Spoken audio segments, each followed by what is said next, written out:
La idea de abordar la política desde la idea del pop surgió cuando empecé a ver que muchos de los presidentes latinoamericanos estaban más preocupados por gestionar su programa de televisión que gestionar la cosa pública.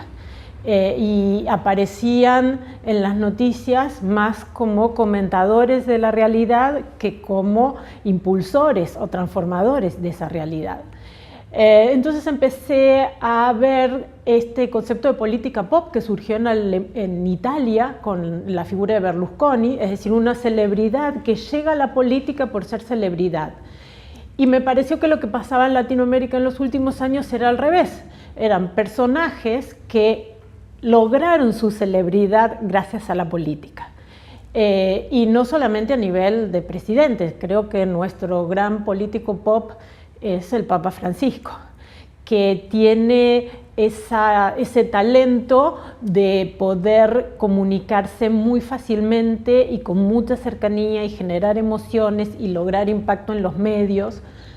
La pregunta es que al final del ciclo de una política pop súper intensiva que vimos en Latinoamérica y que además atravesó las distintas vertientes ideológicas, porque uno puede pensar que un presidente pop es Correa, pero también Uribe, y que es Cristina Fernández, pero también Peña Nieto, en la medida en que todos han sabido usar su carisma para lograr repercusión mediática y a partir de esa repercusión mediática lograr legitimidad de su poder. Ahora, lo que uno ve al final del ciclo es que pasó a lo que pasa con las celebridades contemporáneas, que esa intensidad que da la celebridad se evapora rápidamente.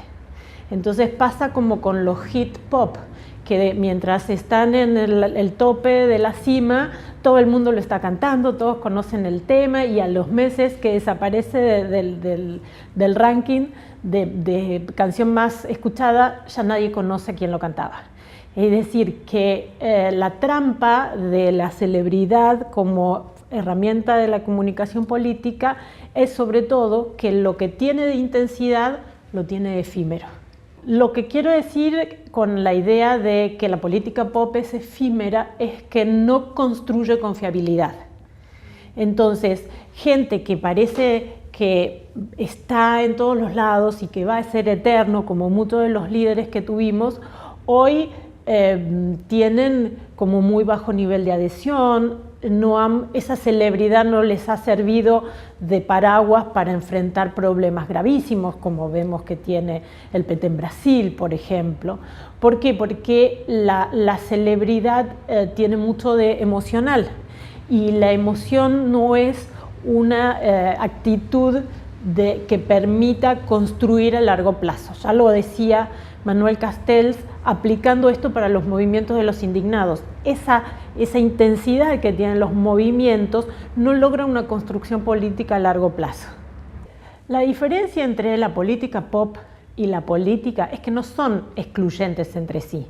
Es decir, el político puede aprovechar la celebridad como forma de conseguir apoyo a su trabajo y hacer su trabajo. El problema está en aquellos que pensaron que la comunicación reemplazaba la gestión o que la gestión era solo un problema de comunicación. Es decir, la comunicación no tiene implícita la gestión, aunque sí toda gestión es en sí una comunicación. Entonces ese mote que se repite y se repite, no hemos comunicado bien, tenemos que comunicar mejor. En realidad lo que corre del análisis es que lo que puede haber pasado es que no se hizo buena política y no hay forma de eso de compensarlo con comunicación, como mucha de la fantasía hacía creer, ¿no? La comunicación se ha endiosado en alguna manera, se ha construido un mito alrededor de ella, suponiendo que todo es comunicación. Y no esa frase de que todo comunica tiene su origen en pacientes patológicos, ¿no? De Václavic. No significa que el todo comunica aplica a lo público y a lo masivo, que es la base de la comunicación de las democracias. Yo creo que no hay una diferencia entre la vida pública y la vida privada de una persona que decide ser parte de la vida pública. Ahora, el problema es el equilibrio. Cuando la vida privada o el escándalo es más importante que la figura pública, su desempeño como presidente, ahí no está funcionando la cosa. Y de la misma manera, un presidente que tenga buen desempeño pero no es en nada conocido, tampoco funciona. Lo que yo defino como política pop es esa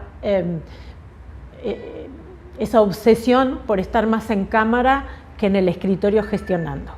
Cuando se da en equilibrio está todo perfecto, se puede hacer uso de la celebridad. De hecho, muchas causas sociales han logrado su legitimidad buscando asociarse a celebridades o buscando tener impacto en la opinión pública. Ahora, ninguna causa social que solo se dedicara, una vez que logra tener visibilidad, a la celebridad y no a la causa original, se sustentaría. ¿Y por qué creemos que eso puede funcionar en un político?